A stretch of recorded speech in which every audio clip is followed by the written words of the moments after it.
Good afternoon, Honorable Minister of Information, and good afternoon, Government Spokesperson for the Government of the Gambia, Permanent Secretary, Ministry of Lands, Local Government, Regional Administration and Religious Affairs, Deputy Permanent Secretaries, Directors, Senior Government Officials, and Deputy Spokesperson, and of course, senior officials of the media, reporters, and all other protocol respectfully observed. Today will be my fourth encounter with the press since I took over as Minister of Lands, Local Government, Regional Administration, and Religious Affairs. And I had wanted to do this earlier, but because of a lot of other issues that compounded, make it difficult for me to do that, because people were expecting me at least to speak out. And I think it's time that we speak out, and it's time that we put the Gambians in the picture of what we have seen and what we have done the last 1.5 months or so. Could be 2 months now, almost close to that. I started around the 28th, and that was in March, April, May, so it's 2 months since I've been there. And then there are 2 issues here. I'll be doing a lot of reading. I love talking more than reading when it comes to public appearances. Privately, I read a lot, and I love reading. The reason why I have to read, these are recommendations coming out of an inquiry, investigation, and it is important that you capture them accurately for record purposes. And therefore, I'll be reading that statement. You're all aware there was an ongoing investigation about the issue of Kamalo, an area around the Sting Corner that was declared as an industrial zone. And there was a lot of outcry of wrongdoings that led to the president taking a decision in the supreme interest of the Gambian people to get to the bottom of what transpired and what happened at that particular site.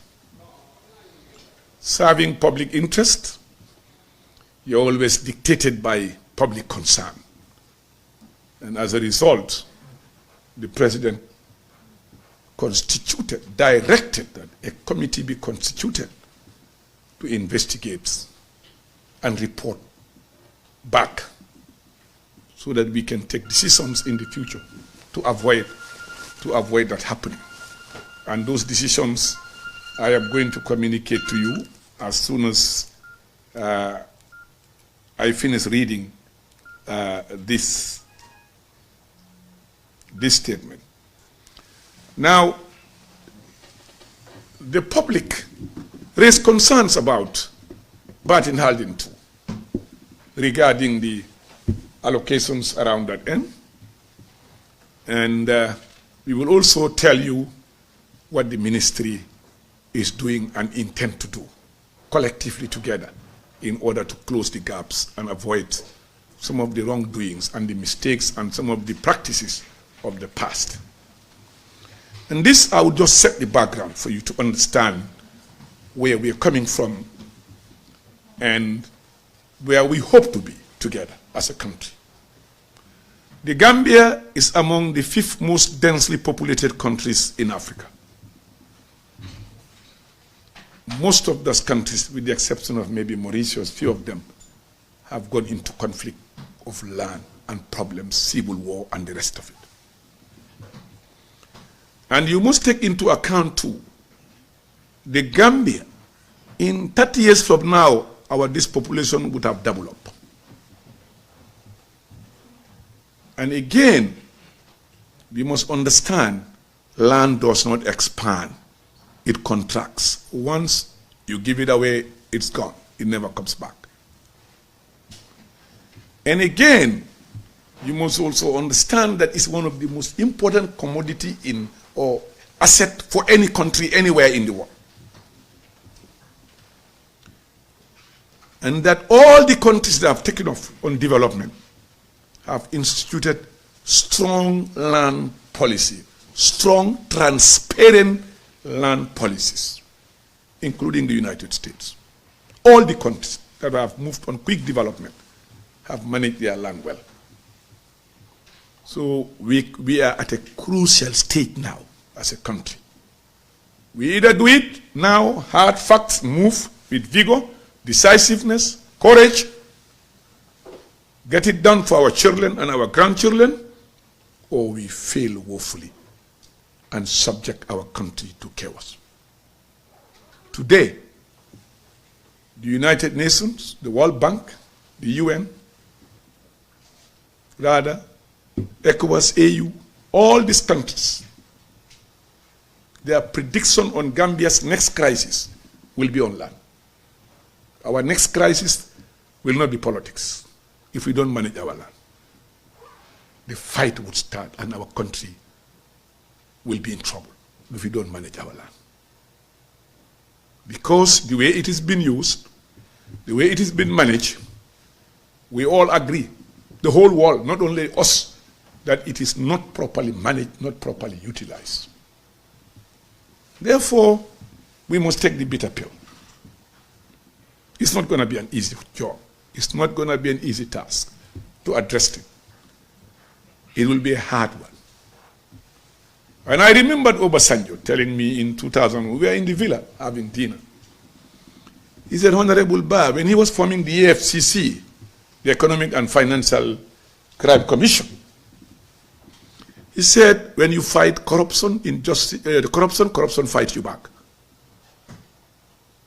When you are fighting it, graft, they fight you back. So when you are involved in that fight, you must be determined. Don't look back. Make sure you look forward. And he was managing the biggest country in Africa with the biggest economy. That's why when we started the fight at the Ministry of Tourism, it wasn't easy.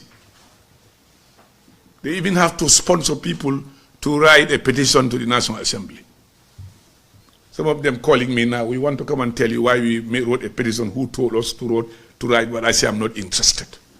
What I do know was I was fighting to correct a system that was not acceptable, and I know the victims would always try to fight back. This one also will be a hard one, but we are determined. We are trusted and entrusted with a responsibility. We will never waver on it. We will do it together, collectively, all of us together. Gambians, everybody for that matter. I cannot do it alone. So we must be determined to move forward to save our children. 20 years ago, I had a friend who was working at the BICI bank. I don't want to mention his name. He carried his son. They were going through Abuko. Small boy of at least 4 years, down about 5 years. The boy asked him, Daddy, by the time we grow up, you people will not finish this land. Don't you think you will finish our land? Where do you expect us to live? Small boy, huh? The next day I was chatting with this banker. He told me this story. This is, 20 years ago. That boy, he is now grown up. Just to tell you, if children of that age at that time can think about what to do, how to live with the land, the way land is managed, I saw no reason why we should not wake up and make sure that we take ownership of what belongs to us, than having few people with a clique, with power, with money, owning every bit of our land. And that's what necessitated the following that I'm coming to tell you. That's why the investigation, the recommendation, I will implement them 100%. Number two, I'll give you an update of exactly what we plan to do, so that everybody, every Gambian would know what's happening. This report cannot become under the carpet. It cannot be kept under the carpet. No, never. The public was informed, there is an inquiry. When it is completed, the public need to know what's the outcome of that inquiry, right or wrong. It's our interest to make sure that, and our responsibility to inform the public. the outcome of that investigation. You will allow me time to read it. Don't ask me a copy. Record what I'm saying so that when you go, you can transcribe it, because we don't come with enough copies today. But subsequently, we can provide you copies as soon as we get to the office. You know that we're extremely busy. We're extremely busy. We are going through a lot of transformation. The issue of governors, a lot of things that we are transforming. So we cannot even have a space to have a tea, much more lunch at office. And we work very late. So it's not been an easy task. But we are up to the task. We believe that everybody here, because you are looking forward for us to do that. There is this very prominent journalist in this country I was talking to a few days ago. I said, I'm losing a lot of friends because of my position and decision on things that I'm doing. He said, don't mind them. They are the bad friends. The good friends will stick to you. Do your job. I said, is it so? He said, yes. I went to bed. I thought of what this guy told me. I said, he is absolutely right. I will lose friends, but I think these are the bad friends who do not want to see you do the right thing. So it doesn't matter. So if anybody is affected, so be it. I mean, that's what our country needs. And let me tell you that. There are thousands of Hamat Bahs who can do more than what I'm doing. And they are ready to do it. Hamat Bah goes, somebody will come and do a better. And there is no going back on what we have said ourselves for now in the issue of land management and land usage in this country. There is no going back to it. Nobody. Nobody can change it. Because that's the supreme will of the Gambian people. I just gave you that background so that you will know exactly where we are heading to and what we are doing.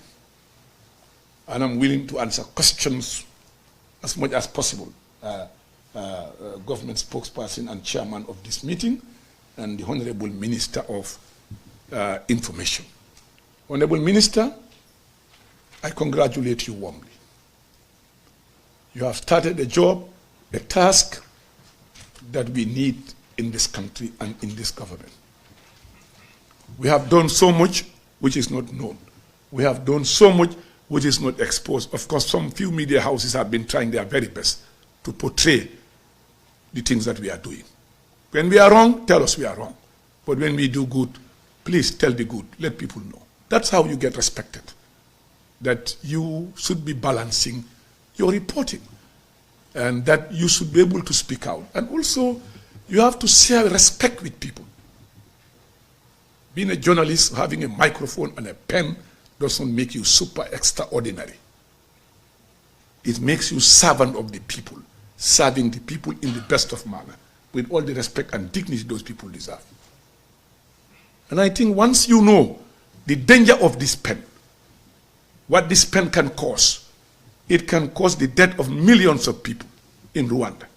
Once you know that microphone, you're using how much it can destroy a society and a country, you should be able to always put at the back of my mind that you have a civic responsibility and a national duty to do right to every manner of people during the course of your work. And I pray that this country will develop a strong media that will certainly live to the expectation of the Gambian people. Let me give you a short story with my encounter, my great friend, late Deda Haidar. He was my good friend. Everybody knows Deda was my friend. But we are friends that speak the truth to each other, as I always do with my friends. When they started the Gambia Press Union, they were looking for money for IFIS, from IFIS and other things. I don't need to tell you what I've done with that in Washington. That's history. It was my role. I played my part. And he was the president then of the Gambia Press Union. We sat at his office chatting. I offended Deda so badly. For 1 week, he was putting me on every editorial, hitting me. But when he writes the editorial, when I read it, I call and laugh. Because that's a professional. And he was hitting me professionally. I mean, and we chat in the evening. After hitting me, we chat in the evening. You know what I told him? I said, Dada, some of your journalists are not journalists, they are joined the list. They need to go and learn how to do journalism. I think Dada felt that I've given him the biggest insult in life. So we later on came to understand the issue. He was angry, but later on I think he realized that training is very important in this sector. And Mr. Minister, we spoke yesterday, and I told you that they need the resources to be trained. The media houses don't have money in the Gambia. They are poorly paid. People in the Gambia here don't pay for advertisement. And let me tell you the unfortunate thing in this country, which President Barrow never wanted. And I will tell you today, you cannot own a television, you cannot own a huge GSM company, and you own a TV and own a radio. How will the media get money? How will the media get money to pay for advertisement? I'm just telling you. I mean, I'm just telling you what obtained in other countries. And then you own a radio station too. And you are the one supposed to be paying the millions to the media houses for them to build capacity, grow, and make money. Cabinet took that decision not to issue license to the GSM companies. Let them be, so that the advertisement industry will grow and make money, the media will make money. I'll tell you a story today, and I think you can quote me for it. Cabinet took the decision. Then D.A. Jao was minister as a journalist, senior journalist. He was a minister. He's listening to me. When we came back to cabinet, I asked the question. He said, we have already issued license. Even though we have asked them not to issue license. Today you are victims of that decision. You are victims of that decision, these media houses, because will QCell come to pay for advertisement to you? No, they have a TV. They have a radio. AfriCell have a radio. Everybody will start. Where will you get money? And DA is from your, DA Jao is from your own industry. Let him listen to me. I'm saying this. He's hearing me. Barrow, his government have said, don't give license to GSM companies, because then the elite media industry would not make money that they are supposed to make. Let him respond. He is listening to me. He's our biggest critics. But I'll tell him that he did not help. He did not do much to help the media to make money. And you need this money to train your people. You need this money to upgrade your facilities. You need this money to do a better job. Let him respond. I'm saying this clearly. I was in cabinet sitting down there. Yes. So I told the minister, it is important that really government to get resources to help the media houses to train their personnel. Because that training component will make a difference in the quality and how our media operates in this country. Other countries have done it. And why can't we do it here in the Gambia? Work with the Gambia Press Union, work with media houses, how we can generate revenue, how we can support them to train their people to become more professionals, so that the service delivery will be important. So on that note, I stand to support you at every level in making sure that we do that.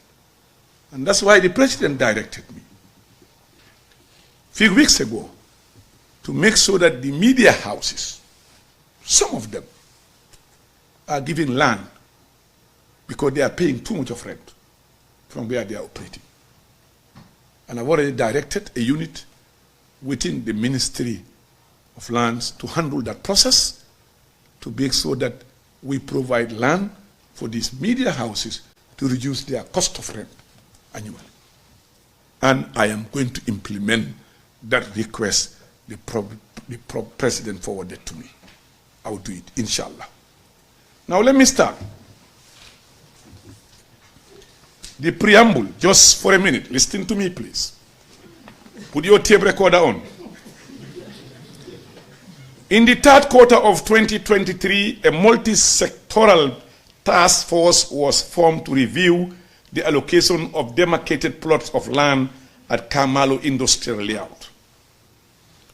The task force was to conduct a comprehensive review exercise to thoroughly examine the allocation processes. This process was triggered by the public outcry that multiple and inappropriate allocations were made. This led to the creation of the multiple stakeholder review. The multi-sectorial task force comprised of the following institutions: Ministry of Lands, Regional Government and Religious Affairs, Ministry of Trade and Industry and Employment, Ministry of Justice, National Audit Office, Gambia Police Force, Gambia Investment and Export Promotion Agency, State Intelligence Services, National Physical Planning Board. These were the people involved in the investigation of what we call the public outcry of the manner in which plots were given at Kamalo Layout. Background. During the assignment, the task force had to review the relevant laws, policies, and regulations governing land administration and management in the Gambia. These laws and policies played a vital role in regulating land allocation, development, environmental conservation, and sustainable growth. The task force also conducted a series of interviews with allottees and made several visits to the demarcated Kamalo Industrial Layout for proper verification. During the review, the task force was made aware of the existence of a development plan alongside a sketch plan to be emanated from the development plan detailing the layout design. The sketch plan was made of two phases: Kamalo Industrial Layout proper, Kamalo Industrial Layout extension. Preparation and design. It was revealed that the growing demand for industrial land had led to the Director of Physical Planning to inform the Honorable Minister of the availability of land at Kamalo suitable for industrial layout. However, there was no documentary evidence provided by the physical planning. Nonetheless, the proposal was endorsed at a planning authority meeting of Banjul and Kombo St. Mary's Planning Authority. Demarcation and allocation. Based on the sketch plan that was derived from the development plan, the task force noted that 40 plots were demarcated in Kamalo proper, that's the first phase, and 28 plots in Kamalo extension, equaling to a total of 68 plots in both the proper and extension. Distribution of plots in Kamalo Industrial Layout as different nationalities as follows: 47 were Gambians, 4 were Mauritanians, 1 was Moroccan, 7 were Indians, and 1 was Chinese. It is important to note that the number of demarcated plots is 68, and some allottees have been allotted more than 1 plot. Also, among the 47 Gambians included naturalized individuals. Detailed findings. The task force noticed that the lack of national land policy has led to the lack of clarity of the mandate of various stakeholders in the land administration process, but also indicated lack of direction in the sector. The task force has limitation during the review as the master plan Kamalo file was missing and several attempts were made to retrieve the file, but unsuccessfully. Let me make that clear. The file of Kamalo still disappeared. We don't know where it is. Still lost. I've looked everywhere, nobody can see the file. For your information. It's gone. The file contains information and correspondences between ministry and relevant stakeholders leading to the establishment of Kamalo as an industrial layout. The information in this file would have given the task force the opportunity to understand how both Kamalo proper and extension was initiated and subsequently approved. Policy and legislative framework for preservation of the environment. Adhering to the laws would ensure that the allocation and development of Kamalo industrial layout are conducted in a legal manner. Looking into the policy and legislative framework for the preservation of the environment, the government of the Gambia designated Tambi Wetland National Park as a protected area among few other sites in the Gambia. The decision is anchored on several national policies. One, the Banjul, the famous Banjul Declaration of Sir Dawda Jawara in 1977. Two, the Gambia Environmental Action Plan of 1992. Three, the National Biodiversity Action Strategy Action Plan 1999. And D, Vision 2020. Declaration of Tambi as Ramsar, part of the convention. The Gambia ratified the Ramsar Convention on Wetland in 1996. The Tambi Wetland National Park was established in 2001, and this covers sites encompassing Banjul Kanifing, Birkama. The wetland captured incoming water and rainfalls, thus playing an important role in the shoreline stabilization and flood control, thereby acting as a hydrological buffer zone, reservoir, or lakes. Kamalo is one of the few elevations within the Tambi wetland, with a significant potential for the growth of aquatic life. The marine reptiles living in the water relied on the elevation for their breeding and resting. The forested nature of the site enables it as a habitat of other wild animals and birds, also migrated species that frequent the Gambia during certain period in a year. Therefore, the transformation of the site to accommodate industrial activity has serious ramifications for the wildlife and aquatic creatures. No evidence of environmental impact assessment. The task force noted that an EAI process was never initiated by the proponent, the above mentioned department, that is the physical planning, their parent ministry, or no completed, that's the Minister of Environment, no completed before lands were allocated and developed, work started. That means in any development, that any land, anywhere you are giving, environmental impact assessment must be provided. It's by requirement of law. In this case, it was not done. It was never done. At this point, it will be a guesswork to know the full extent of environmental and social impact to be occasioned by the ongoing development. If an ESIA was done, it would have given such information. However, one can safely say the following are possibilities: increased encouragement and land conversion into the wetland, pollution through waste dumping and spilling into the wetlands, increased mangrove dieback due to human-induced activities, ministerial approval without following due process. Section 13(2) of the State Land Act, the planning authority shall advise whether or not the proposed application conforms with the approved plan and establish planning standards.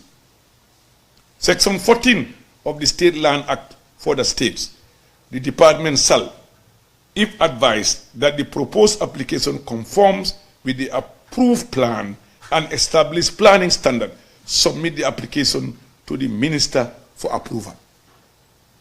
For those seeking industrial land allocation, the application process necessitated the submission of several documents. These include completed application form, a proposed business plan, proof of funding, typically in the form of a bank statement, the proposed building design, business registration details, and clearance from the Gambia Investment and Export Promotion Agency, GIPA. During the review exercise, the task force noted that 28 allottees were issued with allocation letters at Kamalo Extension without any evidence of approval minuted in their files. Allocation without evidence of ministerial approval. Section 14 of the State Land Act. For the state, department shall, if advised that the proposed allocation conform with the approved plan and established planning standards, submit the application to the minister for approval. The task force noted with concern that 6 allottees were given with allocation letters without any evidence of ministerial approval minuted in the file by the minister, contrary to the above section of the State Land Act. We noted that these business entities were allocated in some instances more than one plot. Allocation to ineligible applicants. During the review, it was noted that some allottees were allocated plot of land at Kamalo proper with no evidence of business registration certificate. Also, no evidence of application fee of 50,000 paid, contrary to the dictates of the Act. Allocation of more than one plot to an allottee. It was noted that more than one plot was allocated to certain companies. However, the justification for allocating more than one plot was not provided for review. For example, there was an instance where applicants whose proposed for applying was for a warehouse were given 2 plots, while those who plan to do production were given only 1 plot, casting doubt about the criteria used to determine these allocations.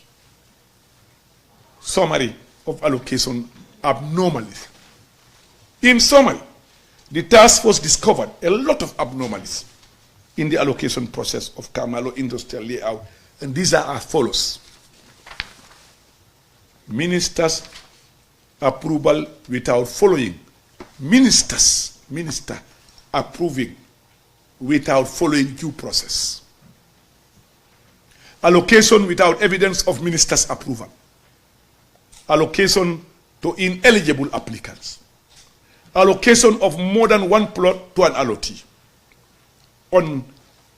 Unpresented application files. Missing documents from applicant's file. The lack of evidence of the environmental impact assessment plan. Recommendation now. We come to the recommendation after all this, what the committee have recommended. It says, the Ministry of Land, Regional Government, Religious Affairs should ensure that the strategic documents such as the National Land Policy is developed, implemented, and monitored. The document should clearly outline the country's agenda pertaining to land and the roles and responsibility of the authorities involved in land administration. I'll come to that on the second part of my reading. Number 2 recommendation. The ministry should endeavor to have a proper filing system in place, and efforts should be made to ensure that the missing Kamalo file is produced,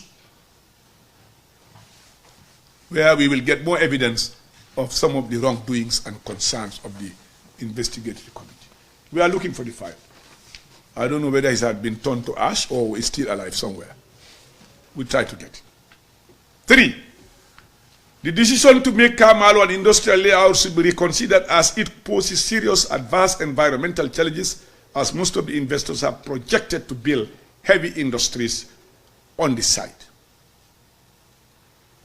4, The above can, however, be validated through a comprehensive environment audit in accordance with Regulation 30 of the cited EAI regulation. It is advisable for the NEA to perform comprehensive general and specific environmental impact assessment at the Kamalo site to determine any existing or potential damage. This assessment will serve as crucial information for making informed decisions on a broad scale. 5. The task force recommends that the entire allocation at Kamalo extension be revoked simply because all the 28 allocations did not follow due process. In accordance, there is no development on the site.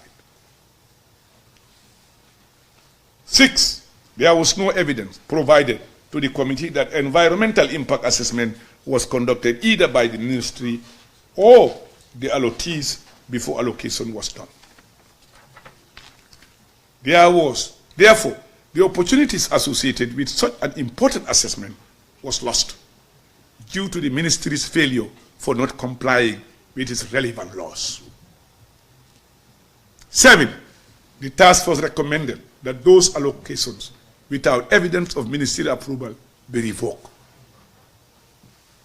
The Department of Land Survey, under the leadership of the former Director of Lands, did not follow the due process by allocating without any evidence of ministerial approval in files.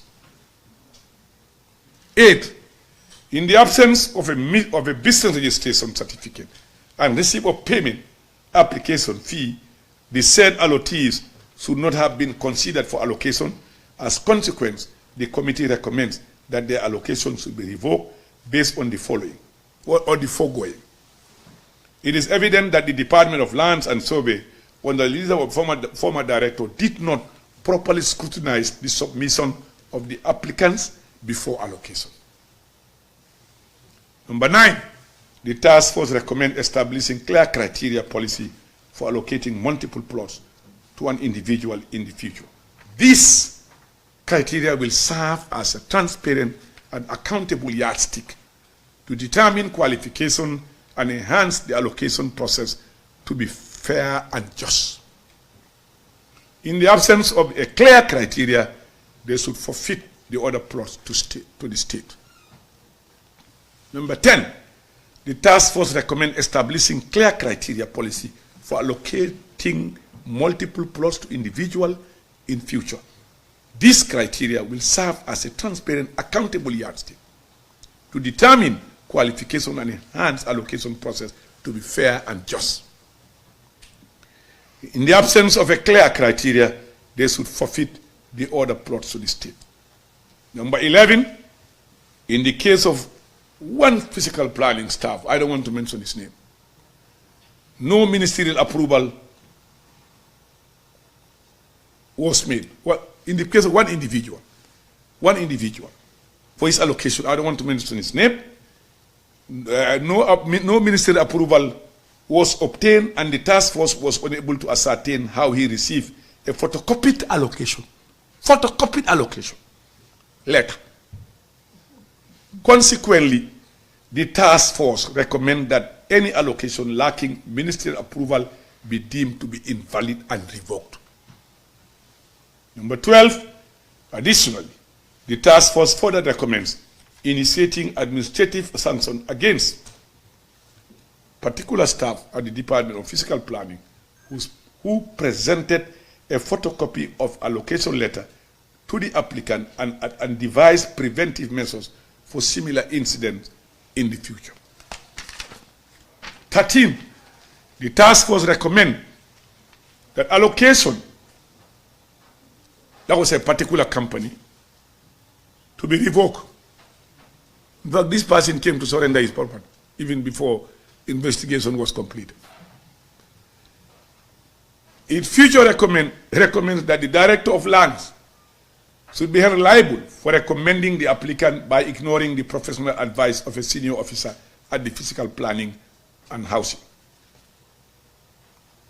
Number 14, by submitting personal bank statement instead of a company's bank statement raises doubts about the liquidity of the company at the time, and as such, the application did not meet the requirement to be allocated plot, and as a result, it should be revoked. In conclusion, number 15, the ministry hereby accept, let me just tell you, listen to me. The ministry, the minister, hereby accept the recommendation from the multiple stakeholders task force and pledge to implement the recommendation in line with due process in accordance with all the laws.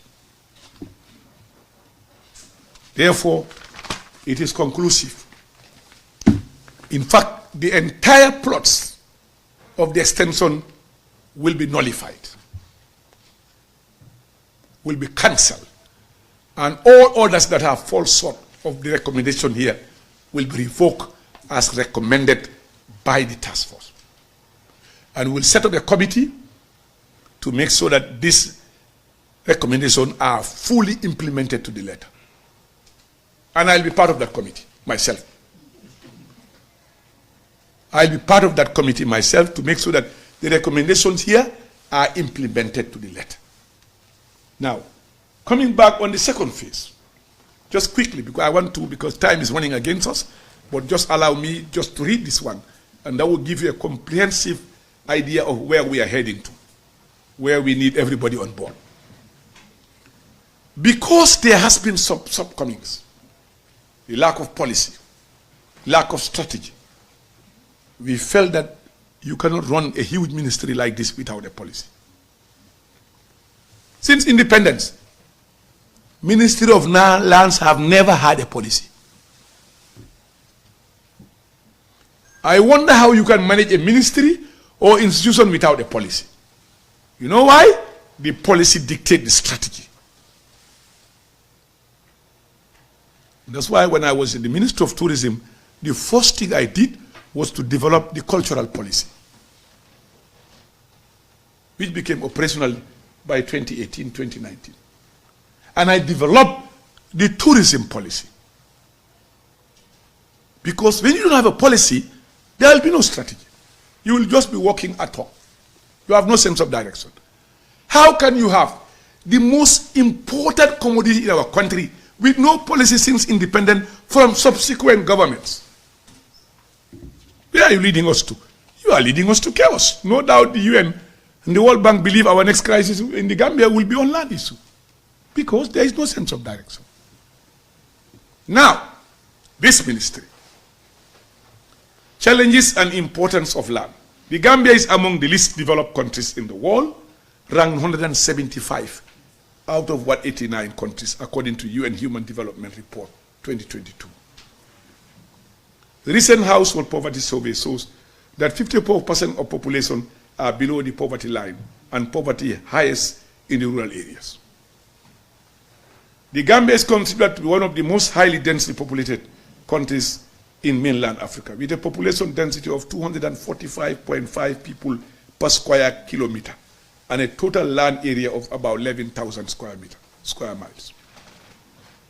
With a population growth rate of 3.1% per annum, the population will in 21 years. 30 years is the most statistic that I believe, from all the indication, will double up.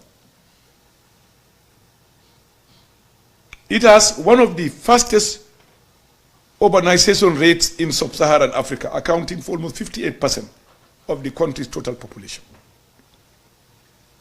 That we hope that the provision of electricity and water, what this government is doing, and road network will reverse that. We cannot all live in the combos. It has made the combos very expensive. Once we have the Barra Banjul Bridge, I can live in my village and drive to work every day. Because we've seen people in Europe driving 200-300 kilometers to come to work. I am more comfortable living in my village, coming to work and going back, than really living in the combos with all the hustle and bustle. So this government have not lost focus of that, making so that we provide the amenities of country, and people will definitely, some of them will go back and decentralize some of these industries. People will go back to live in their villages. You cannot develop one side of the Gambia and leave the rest. So we hope this government will succeed in that, because we are determined to do it. Land as a national issue. Land is recognized as a vital resource for individual and survival and the economic development of the country, explicitly mentioned in the 2023-2027 National Development Plan as a key enabler for economic transformation and development. Absence of a holistic land policy. Currently, there is no holistic land policy, and several stakeholders act in a fragmented and uncoordinated manner in land tenure, administration, management, and planning. There is also no national urban policy or land use to support planned urban development.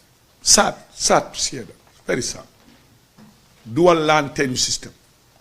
The Gambia operates a dual land tenure system, including customary and formal tenure system. Customary tenure is predominantly in rural areas, where formal tenure governed by statutory laws is more common in urban areas. The absence of robust land policy framework undermines effective land resource and management and governance. Challenges in land management and governance. The management and governance of land have often been marred by conflicts, inequality, and unsustainable practices leading to environmental degradation and social injustices. The nation faces numerous unresolved land conflicts, a high number of pending land cases in courts, a decline in public trust in land administration, dual land issuance, unauthorized land extension, and a lack of systematic procedure for recording, retrieving, and tracking land records. Need for modernization. The reliance on a paper-based administration system has resulted in inefficiencies, impeding effective land application process. There is a pressing need to modernize and streamline procedures to enhance efficiency and responsiveness. Additionally, the deficiency in cadastral mapping further compounds challenges, as accurate and updated cadastral maps are essential for delineating property boundaries, facilitating land transaction, and ensuring equitable land distribution. Ministerial initiative to address the above challenges, including formation of an integrated land policy. Under the leadership of His Excellency President Hamat Bah, the government is committed to land sector reform. With the World Bank support, the Ministry of Lands, Regional Government and Religious Affairs is formulating the first ever integrated land policy. Beside the people, the greatest national resource of a country is the land, which is infinite, while there is growing demand for it for several uses. In this direction, the Ministry of Land, Regional Government and Religious Affairs has recently received support from the World Bank to formulate the first ever integrated land policy.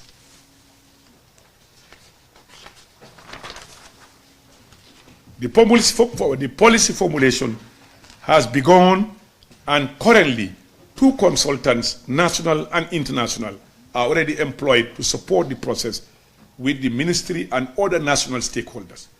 A roadmap leading to the finalization of the policy is developed with the participation of all national stakeholders, and the multi-sectoral technical committee are formed and work has already begun there. The 4 thematic working groups have commenced producing their inputs as per given guidelines. The formulation process will be guided by an intensive participatory process involving all stakeholders, leaving nobody behind, bearing in mind that the diversity of the land sectors. The consultation plans have already been prepared, which involve central, district, and sectorial levels. Consultation will be done with special groups such as women, youths, people living with disability, private sector, NGOs, SEOs, National Assembly Select Committee on Land Matters. The use of formal and non-formal media will be adopted to get everybody on board on the formulation of the national land policy that we all own.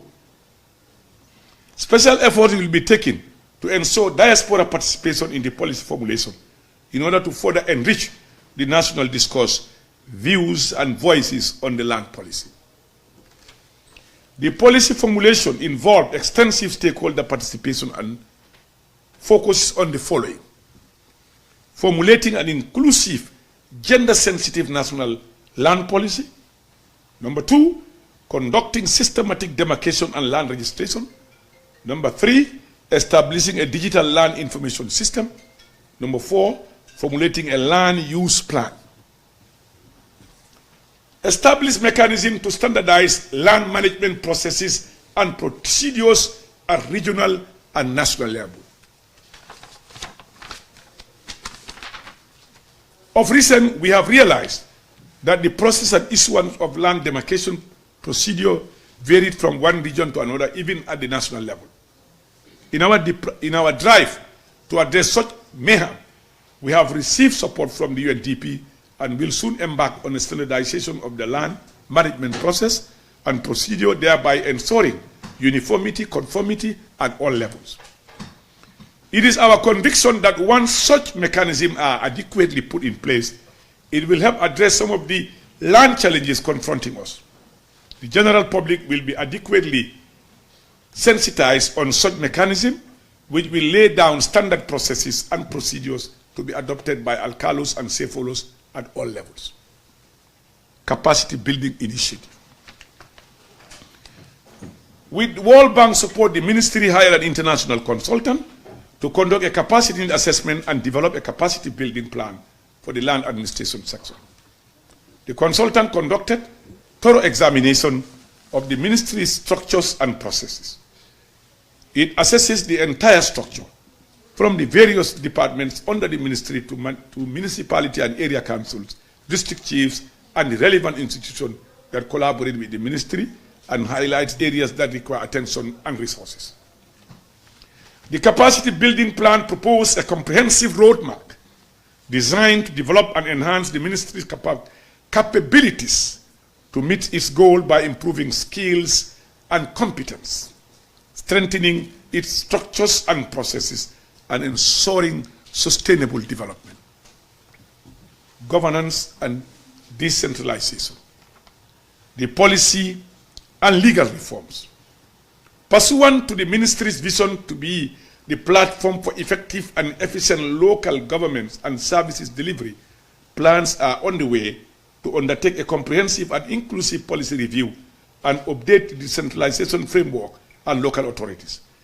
Institutional policies, particularly the Local Government Act 2002 and the Gambia National Policy for Decentralization and Local Government Development, thanks to the meaningful and purposeful support from the United Nations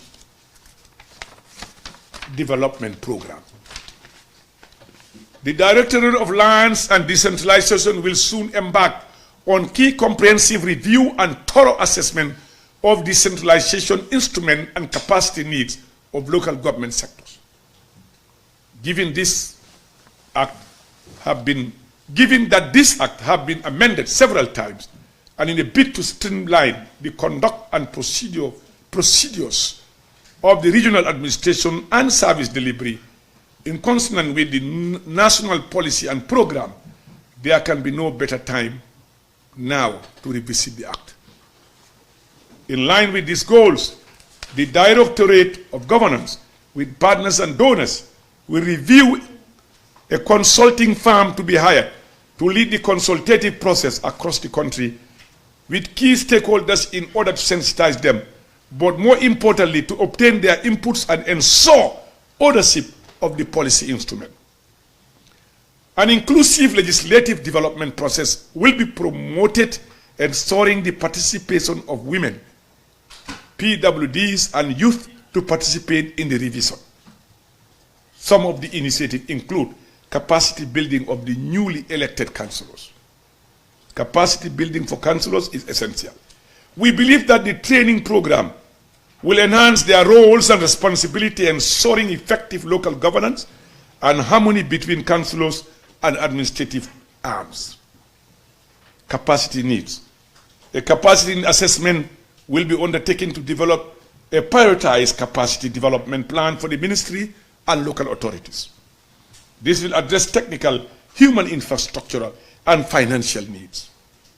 Standardizing land and management process. The ministry plans to standardize land and management process and procedure to ensure uniformity across the region, supported by UNDP. This will address current inefficiencies and improve land application processes. National Boundary Commission. The establishment of a National Boundary Commission was necessitated by a protocol signed between the government of the Gambia and Senegal on the 21st of February 2011, culminating into the creation of a joint Senegalo-Gambian Boundary Management Commission, which comprised of the National Boundary Management Commission of both countries. The National Boundary Management Commission of the Gambia was created under the Ministry of Land, Regional Government, Religious Affairs in 2013 to engage its Senegalese counterparts and international partners in helping to finalize lasting solutions to the protracted land conflict and border disputes between the government of the Gambia and Senegal. The main causes of these disputes are unclear border demarcation in some areas and complexities characterized by the social economic activities of our borders. During the meeting of the Senegalo-Gambian Border Management Commission held 25-26 July 2023 and the subsequent third Senegalo-Gambian Presidential Council held in Banjul on the 30th to the 1st of July 2023, the two heads of state issued executive directives for joint border commission to implement the agreement, roadmap, and work plans are expressed below. Conduct sensitization campaign at the affected border communities of both countries, including local and regional authorities and different sectors, security units. Conduct frequent and regular consultation meetings of the Commission to effectively implement the agreed work plan roadmap both in the Gambia and Senegal. Convene regular border commission meetings. Following the July 2023 Joint Boundary Commission meeting and the Senegalo-Gambian Presidential Council meeting held on the 31st of July, 1st of August 2024 in Banjul, the National Boundary Management Commission has been revitalized and several meetings were held to discuss the following: review and draw implementation plan for the roadmap and conclusion of the July 2024 Joint Boundary Management meeting held in Banjul. B, work towards the institutionalization of the Commission by setting up a secretariat at the Ministry of Lands and recruitment of staff to run the secretariat in 2025. Meanwhile, Ministry of Finance has allocated budget for the activities of the Commission for 2024 and a desk officer appointed. Internal search for verification of existing documents on the actual boundaries between the Gambia and Senegal through the help of commissions, members from lands, geology, NCAC, and co-opted retired surveyors and cartographers. Prepared commission to have fruitful engagement with Senegalese authorities for a mutual agreement position on the possible demarcation of our boundaries. Plan tour to all the boundaries across the country. A follow-up meeting of the joint Senegalo-Gambian Boundary Management Commission was held last week on the 30th and 31st of May in Dakar, Senegal, where both parties reviewed the status of implementation of the agreed conclusion. Of notable significance was an agreement to conduct sensitization activities along the border communities in order to allow farmers to continue to enjoy farming activities along the borders. Tour of borders. The Commission has commenced nationwide tour of borders and just concluded the first phase of the tour, which covers selected villages in West Coast, Katong, Dasilame, Dimbaya, Shiboro, and Omoroto Block, Jikin, Ompat, Arangale, Kanilai, Tintimba Village, Lower River Ribbon, Misira Jara, West, and Sandeng village in Kiang. The commission also sent a team to Sandu district to help address a border dispute between the two villages, one in the Gambia and the other one in Senegal. The team was able to mediate the two parties and urge them to exercise restraint and maintain already existing status quo, while the two countries find a lasting solution to the matter. Strengthening decentralization structure. Funded by UNICEF, UNDP, this initiative aims to support grassroots governance and capacity building in the URR, LRR, and CRR North. Launched in 2019, it has completed a series of capacity building activities, including restructuring and training of VDCs, WCs, WDCs, benefiting 386 VDCs and 30 WDCs, promoting women participation in community development, leadership, and political reform platform, establishing and alienating community child protection communities in 145 communities, orienting community actors, elders, and leaders on case management for children and the children protection system. Job, skills, and finance program for women and youth. Funded by the EU through UNCDF, this project operates in 32 wards across the local governments in the country. It provides performance-based climate resilient grants to undertake climate risk vulnerability assessment and implement priority adoption and measures. A total of $270,000 was disbursed between 2019 and 2023, creating over 4,578 temporary jobs for women and children. For youth and women, government has contributed over $30 million for the continuation of this project. Program accelerated community development. The Gambia government initiative to deliver quick dividends to rural communities, particularly hard-to-reach areas. The department, in partnership with the Department of Agriculture, focuses on food security. Subcomponent beneficiary communities have received 38 facilities, including 19 tractors and post-harvest machines. Appropriate Technology Unit, funded by UNIDO, through the Social Development Fund, the project focuses on providing low-cost, energy-efficient technologies, including the production of 1,600 energy-efficient stoves and training youths in various appropriate technology design. The unit also supports skills training and building sanitary facilities. Climate Smart Rural WASP project.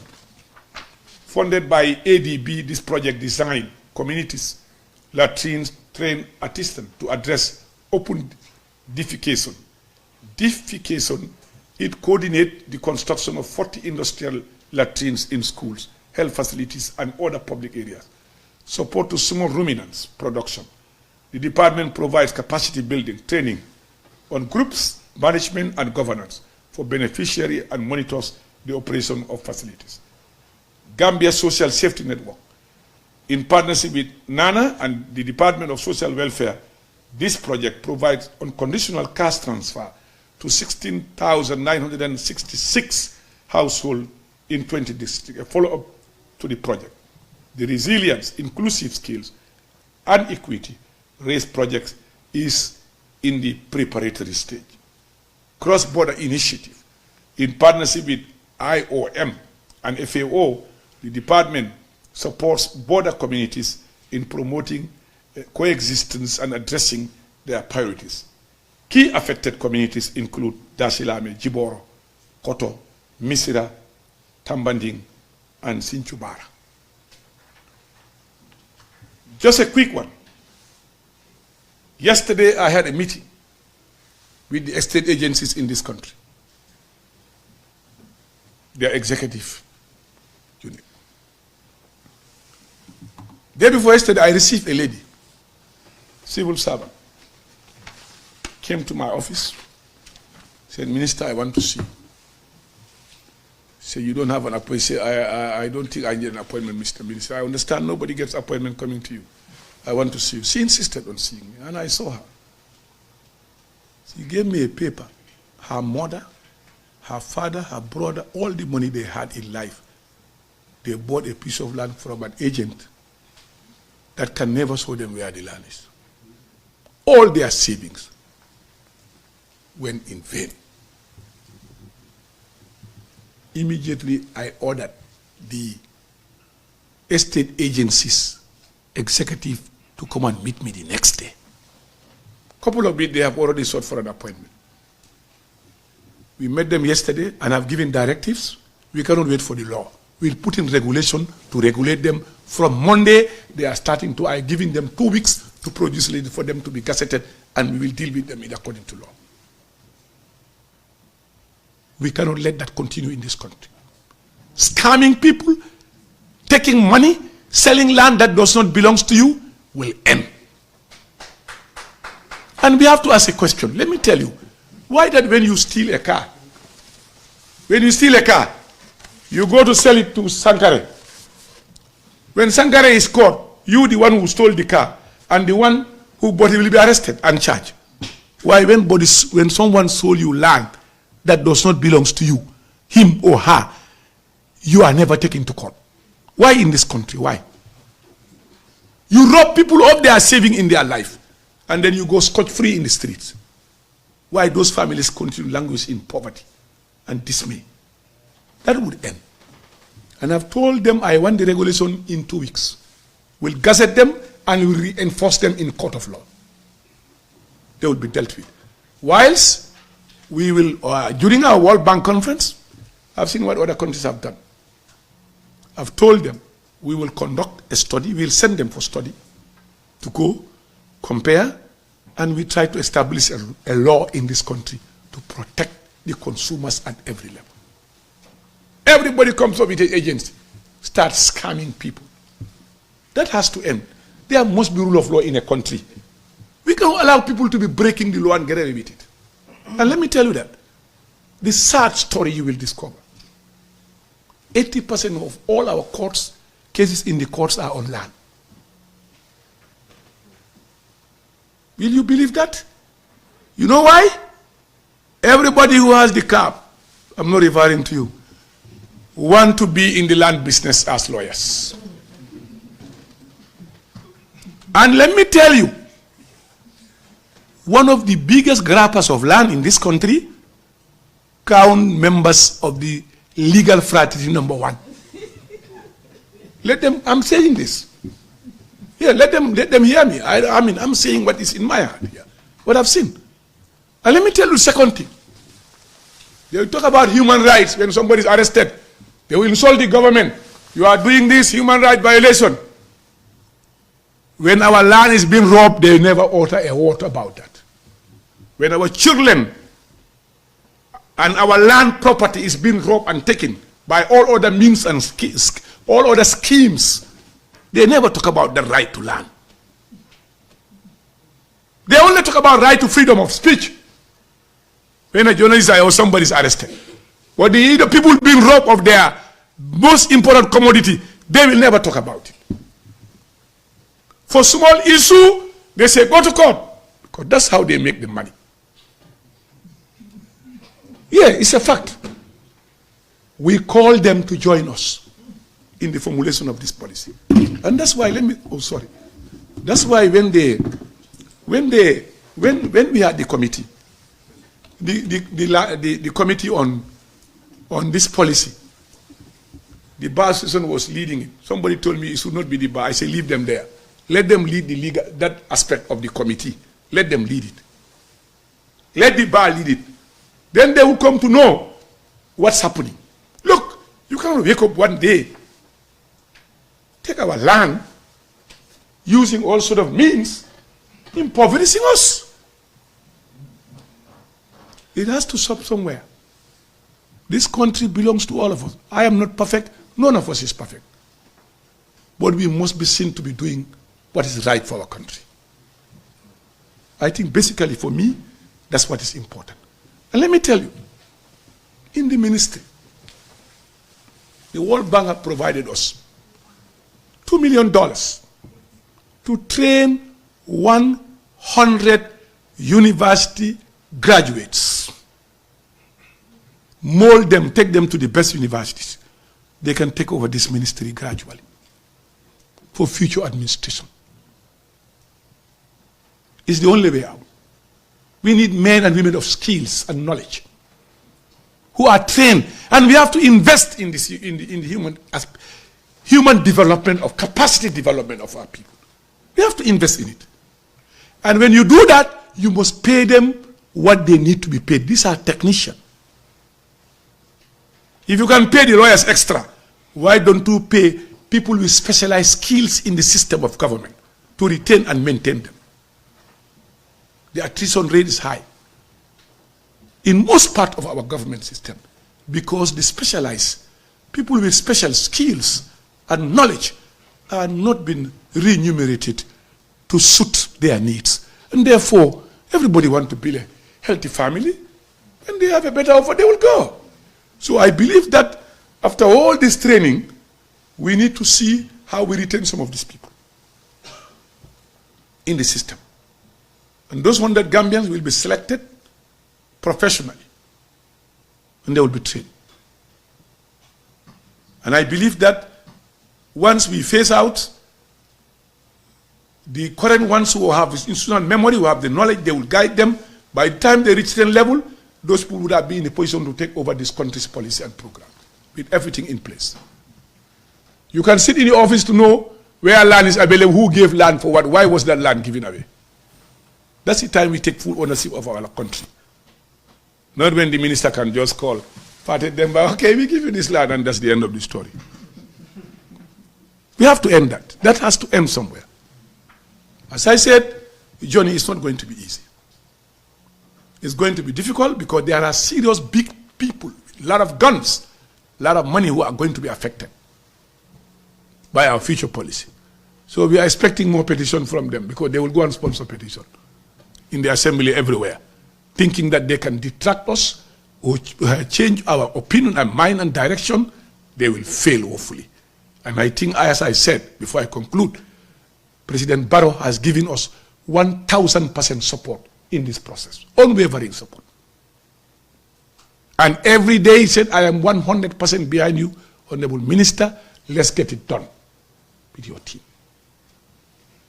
The political support is there, the will is there, determination, the zeal, and inshallah, together, all of us, we need to get it done. So that when we are gone, we have something to leave for these kids. And let me tell you too, very sad thing I've discovered. People are given land, they cannot even pay rent where they live. Allocated land.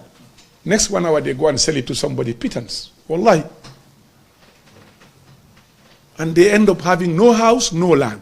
The money they spend in 6 months, the money is gone. What this government plans to do is to work with partners to build nothing less than 100 to 200,000 houses that Gambians can rent and take ownership after the payment of their rent. Because not everybody here have money to build a house. So giving you land when you cannot build is like putting you in more trouble. And that's what obtained in most of the countries in our neighboring countries. We build the land, give it to you, you stay in the house. And then when you finish paying, it becomes yours. And then your children don't know. Look, it's sad. People die today. Next day, 1 week, they give their families notice. They have nowhere to go. And every day, single parents come to you crying for this. Wallahi, they always come crying. I'm being evicted with my children. My husband abandoned me, went back away. My husband is dead. My husband just ran away from me because the husband cannot afford anymore to feed the family. If you have somewhere to stay, you can hustle what to eat. But if all these are absent, life is worth nothing to you. So as a government, we owe it to the people to initiate ideas and policies that will address this. And from today, I will tell you that the moratorium on land allocation is being lifted. And but let me just tell you one thing. I had a meeting with the finance minister, and we are going to have a different policy now. Not immediately. There will be few companies that will be allocated land, but with contribution to the state on the table. Until we get a policy now, there's going to be a policy. We will no longer give land free to businesses who are making money. That will stop. National Assembly will be involved, Minister of Finance, government, to come up with a policy, rules, that when you want land, we know how to get the land. We can tender the land with specialized agencies to make sure that this land is bought and the state gets the money to develop this country. That money can build us houses for the needy. But come, you are a business making money, we give you land, we get nothing out of it, and you are not even telling us the number of people you are employing. You go to other countries before you must tell them how many people you are employing first. That's number one criteria, before the rest of it comes. We review the entire process to make sure that we get value of our property for the states. And there is no amount of would stop them inducing people. If you know the amount of inducement we face every day, you will not believe it. But I think they are beginning to learn it's not business as usual anymore. It's not business as usual. They are beginning to learn. And that's why there will be a lot of insult and abuses, because they are so powerful. They thought with their guns they can shoot at anybody and get away with it. And we have to end that. It must end somewhere. As I said, I cannot do it alone. We all have to do it together. This is our country. And let me also ask people who take decision on matters of the state, please don't see this state as your enemy. Everybody who comes, there is a judgment against the state. Every issue, injunction against the state. As if the state is your enemy. Your children, your grandchildren are the owners of the state. If you know the amount of judgment they put against this government, if we are to pay next year, there will be no budget.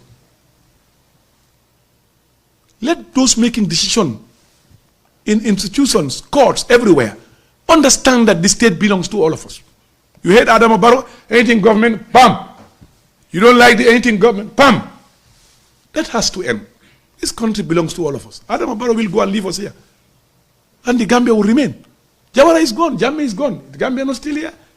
We'll all be gone. So is our country. Let's take ownership of our country. And this land policy, we want all of you to be part of it. There is a media committee, am I right? Publicity committee in the policy. And I want them to engage. Is the GPU involved? Yes.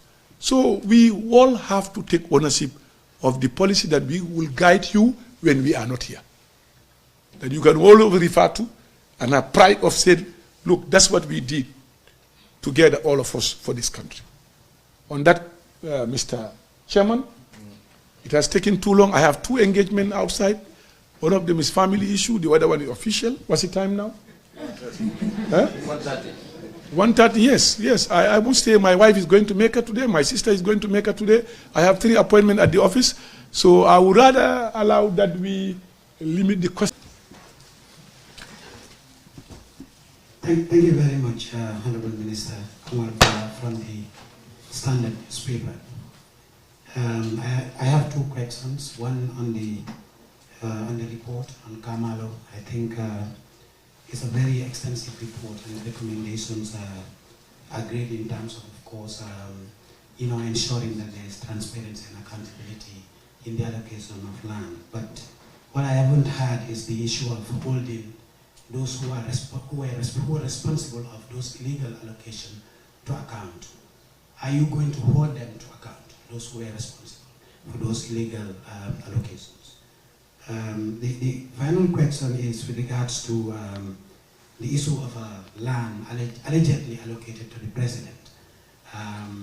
One of the opposition leaders in the country alleged that the president is allocated land for his retirement.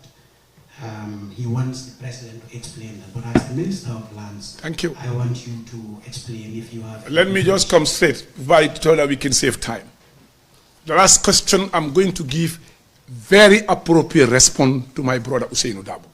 I'm working on the statistics and detail to give a special conference to respond to him as the minister responsible on land. That will come soon, very soon indeed. So I'll give you that. And I'll make sure that Standard will be invited there. I don't speak on hearsay or untested generalization. I speak on facts, and I'll put the facts before the Gambian people. Next, the question you asked me is the most difficult question for me. Those who are found wanting, will they be dealt with by law? How will they be dealt with? Absolutely, they will be dealt with. But the process, how they will be dealt with, I cannot really specify that. I think this is a matter above me. It has to be a decision, a collective decision. A lot of other stakeholders who are involved. If you will see that there are other ministries that are involved in this process. They need to be dealt with. How and manner I'm not yet, but they need to be dealt with to serve as a deterrent for tomorrow. I can guarantee you that something will be done. But how far, what measures, what strategy, really I cannot detail now. But then we will inform you subsequently. Thank you very much, sir. Mr. Taylor, my question, sir, is that... Taylor of the West Coast Radio. Guyana. I'm on many... Yeah, I listen to you sometimes. Okay. With so many misinformation of some of your things about that. I listen. I'll bring you on there, you can come and clarify. Of course. I listen to everything you people are saying. Please. And I laugh sometimes. Okay. Yes, go ahead. Go ahead. I'll go with my question. Yes, please. You did talk about that the director will be reprimanded of lands. Right? He's retired. Okay. However, you never talked about the minister. No? And the minister is out of office. So yes. What follow yet? I don't know. That's what I'm saying. Let me help you. Thank you. I cannot tell you exactly what extent, but there will be action done. Okay. Yes. All right. So then that's good. At least you're getting my question. Yes. But you talked about land being allocated to media, right? Yes. Selected media houses. Thank you. So not to everybody. So those media houses, how many media houses? I cannot tell you now. And is the Gambia Press Union a benefactor? The union has been trying. No, but the union have got it. They've got allocation. Has that been finalized? You mean a beneficiary? Yes. Are they included? Let me tell you, take it from my word that they will be part of it. Even if they are there, I will include them. Okay. Because I was helping them when I was not even a minister to get land. Go and ask them. They will tell you. Okay. I can assure you now, I'm minister, they will get. And my last question is about the missing document. Not only that one, there are a lot of missing files there. So many kaitol jama filter jele. So the missing document, when will we get to an end of this? Because of we are computerizing. We are computerizing. My question. Yes. This is why I'm asking, because of this government has had a plan to do digitalization since in the first NDP, which has even expired now. Yes. We have a new NDP. Yes. Now, you mentioned about the digitalization. Yes. When will this happen? Because soon. If that happens, yes. Please give me a time frame. If that happens, then there will be no missing documents. Absolutely. Yes. Then the approval system will be able to follow. Faster. Yes. We have the file tracking system already been built. Mm-hmm. We have advanced in that, and the rest assured digitalization is key. With the World Bank stresses, everybody stresses, there is no compromise about that. It will be done. Part of this policy. It will be done. Be rest assured of that. So this year or next year? April 2025, about that, next year. We believe that will be the first day we'll roll out the first draft of the policy. You have a mic? Yeah. Go ahead. Identify yourself. Thank you. Honorable Minister, at the start you said you are ready to answer a lot of questions, and now you change your mind. No, because I now realize I have a social responsibility too with my family. Yeah, I need to. Working hours doesn't matter. I work out of working hours for government. You understand that? I work till 7 o'clock, and then my working hour is 4, and I work till 7. I receive the whole day receiving people, and I do my job when they go home. Yes, so I need to go and see my family. The President of the Republic, twice at the State of the Nation address, has been talking about the real estate, that there is a bill. I did 2 stories to show that the President that there was no bill. There is no bill at the national. There is a bill. I cannot wait for a bill. I am taking decision. Listen, let me help you. Within the law, I have powers to make regulations. And those regulations can be enforced by law. The bill is being prepared. They are working on the bill. But it will take another 2-3 years before you get that bill. How can we continue to be suffering when we have another instrument to use while the bill is being prepared? The president is right. There is a bill in preparation. But we cannot wait for that. You have to be strategic in government in managing issues of state. Now that I have a power to put in regulation, to regulate them, I will use that while the bill will work on. Period. No, what I'm saying, the president is not right.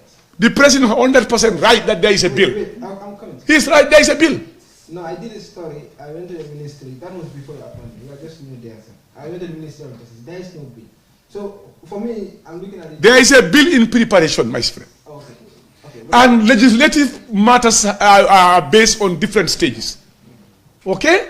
A bill is being prepared to make sure that we regulate them. But for me, what I saw the last 2 days, I felt I cannot wait for that. I need to use the other part of the law, create regulation to deal with them. Okay. What does the government intend to do with the prime lands in Batukunku, Tanje, Sawan, other places? I cannot tell you that now. I don't have all the details with me. How about the land commission? There's a land commission that was established by this government. I'm looking at all those commissions. And it's a dormant. I am looking at all those commissions to get prominent, committed Gambians to do that. And there are a lot more investigation coming up. Seriously, sir. And I've already started consultation with prominent Gambians that I believe they are trusted. They will do us a good job. So what we take home here is full of a minister giving us a lot of promises. No, not promises. Yeah, you gave everything. No, that's not. I gave you facts here.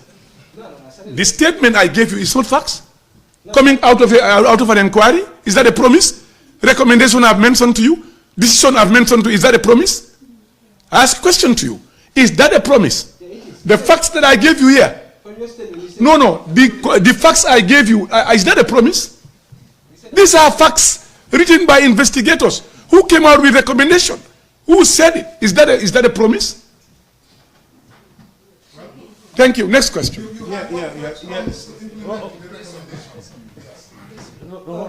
Honorable Minister, so in security, I was going to ask about what government is doing to regulate the real estate industry. Well, you've addressed that. On Mandua, when will they get a new Alcalo, sir? Very good question. I worked on it since even yesterday. You see, I believe in replacing Alcalo. The whole family cannot be wrong. You know, you have lineage, inheritance. I want to respect that, because that's what is in the law. Consultations are ongoing. Even yesterday, I worked on it. And be rest assured that I want to make a correct decision on this matter, so that we don't make another mistake. The recommendation that the governor received was not very welcoming to me. You cannot bring me somebody who was there and removed, and you want to bring him by without telling me why he was removed. Are you with me? So I don't want to preempt, but the consultation are on. Be rest assured that soon we'll make a decision. Yes. Any other question? As a follow-up? Last one, I think. Any first question before the follow-up? You have a first question?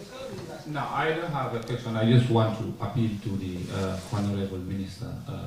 What you have said here, I think, is very important. My name is Sidi Vikani from Tranga FM. For us, we would like to have or appeal when we are discussing some of these issues.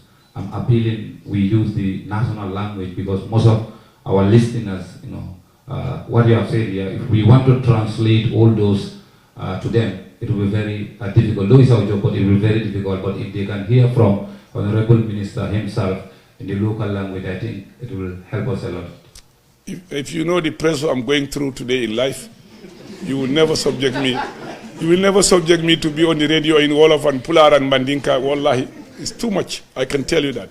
But let's try. I think you can interpret it through. We'll have the report sanitized and then given away. Give them the documents so that you can use it during your radio program at different stages to be able to. And newspapers can serialize it, and online papers also can do the same thing. We'll get the document perfected today.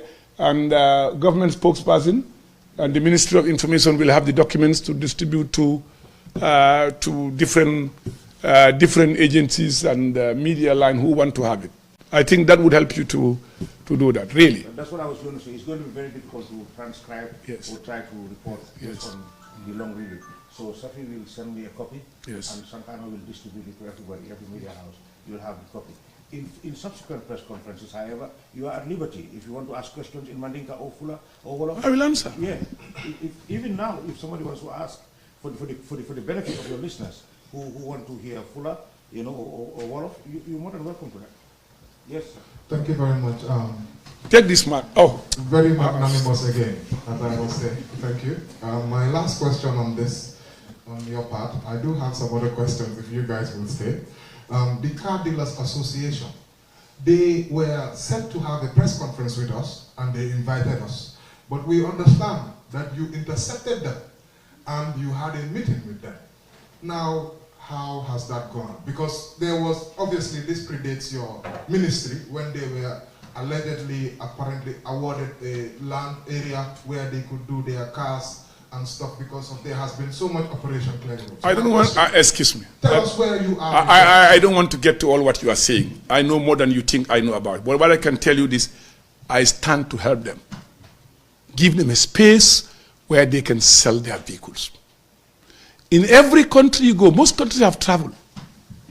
They have areas for car dealers. There are areas, spare part dealers. They have areas for mechanics, well designed. As I said, when you don't have a policy, you're just operating. You go to Nigeria, when you go to Abuja next time, ask them where is Dede. You know Dede? You go to Dede, they take you there. That's where you find the car dealers. We want to make sure in the Gambia, we have an area dedicated to them, leased to their association. They operate it, they work with the municipalities, and we try to see how we can raise them money through World Bank, perfect the place, let them live in a decent environment. They are creating jobs, they are contributing to the economy. They cannot be left ad hoc everywhere. I believe they have a right. And I spoke to them, and they've started meeting with the permanent secretaries. I've already directed that we must give them a piece of land, wherever it's going to be, but they have a right to it. And they should be given. Thank you. And mine is about the land that you said the government has in plans to give to media houses. I know right now there's a lot of media houses, I mean the big ones who already have land. The Fatu Network has been trying for over 4 years now, we don't have one. But I know the moment we're given one, the talk will start again. But already, there are ones that we're given already. What is the criteria? And I hope this time around the Fatu Network will be among the media houses that would have a piece of Fatu, you know that I'm never very selective. And when I take decision, I take my decision. I don't look back. What you say about me, it's not for me, it doesn't bother me. I just want to take decision when my consent is clear. And I think really, you are one of those who have a very big reading coverage in the Gambia. And not also that, you have earned the respect of reporting objectively. That's my view. I may differ with others. You know what I'm saying? So I am making the decision. Not anybody that makes the decision. And I know you employ a lot of people. We've been waiting 4 years. Yeah, I know that. I'm aware. I saw your name. I saw it there. Be rest assured that when the decision is done, we'll do it objectively and fairly. But those that are just waking up an individual person saying, I'm a media house, I'm not saying I will not give them, but they will not be a priority in the first list.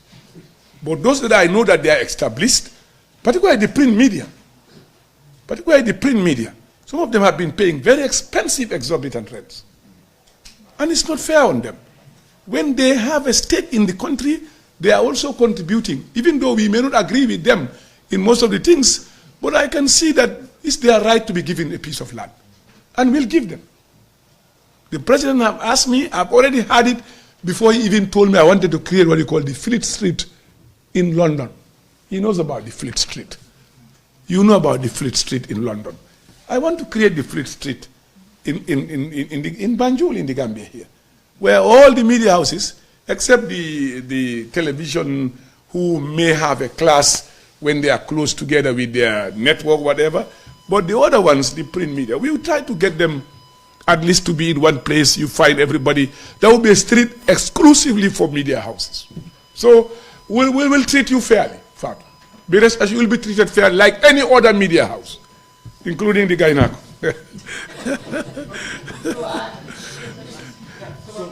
So that's a follow-up question, and that will be the last question. I have one question to ask, please. Okay, can you stand up? And identify yourself. Can you give her a chance, please? Yeah, I'm just Jala from African TV. So For? iAfrica TV. iAfrica. Right. Yeah, good. Let me listen to you. Yeah, so given the significant outcomes from the local government commission, my question is, since its establishment, is your office currently taking any proactive measures despite the commission's ongoing investigations and to address potential issues that the average Gambian might not anticipate within a year? And also, could you... I cannot even understand the first question. Okay, my question is, given the significant outcomes... Calm down, ask it slowly, slowly. Okay, given the significant... Yeah. You don't need to rush, I'm listening. Okay, outcomes from the local government commission, right? Since its establishment, is the office currently taking any proactive measures, despite the commission's ongoing investigations, to address potential issues that the average Gambian might not anticipate within a year? And also, could you elaborate on any initiatives your office is undertaking in response to the development stemming from the commission's evolution? To the development? Stemming from the commission's evolution. Yeah. Yes, that's my question. Thank you. You are conflicting two things here. No. No, I'm coming, yes. Allow me just to come. Okay, I'm listening. The local government commission is one thing. The investigatory committee on Kamalo is another thing. You understand? So I have not gone into detail of what the local government commission have done.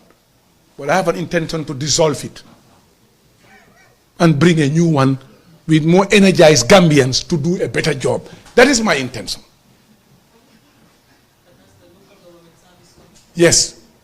You understand? And then you have the local government service and also the board, the physical planning board. Yes. There are a lot of commission and boards that I need to deal with. But we are looking for prominent, committed Gambians who we can all trust to do this job for us. Honorable Minister, I think this lady is talking about the ongoing commission. Oh, you mean the council? Yes. We cannot comment on that until they present our report to us. They are investigating. And you are all hearing it. When we got the reports, we know what to do. They are based on their recommendation. Here we are accepting all the recommendations. In fact, the second layout of Kamalo, nullified. 0. All cancelled. We are taking all the recommendations on board. I will implement all of them. Period. And there you are hearing what's happening. When we started this commission, they said it was which one? We are after this, we are after that, we are after that. Big noise in the country. That's the sad part of our country. They politicize every step that you take to better the life of this country. Imagine getting people from the ways. You are now want to politicize that. You say you want to go to court to defend. Who are you defending? Based on what law? You are making politics on everything. Instead of these people going to work to deliver services, they rather pick a small thing and make it a story out of nothing. When President Barrow talks about NARSOP, these are normal jokes we do. In politics, you do these jokes. When Senghor was telling Abdoulaye Wade, look at your head, it doesn't even have hair, you cannot carry a country. Somebody can, and Senghor, when Abdoulaye Wade was telling your head is so small, you cannot even be president. You know, these are when Abdou Diouf was told, Madam Mousse Foras, and the wife was called Madam Moule. You know, I mean, here we see it here with Usain Dabo, Jammi, and all us. You know, we have these jokes in our. How can jokes be story of politician talking about for what? When we have more pressing issues to deal with. I mean, I think really we need to change our mentality, how we do our politics.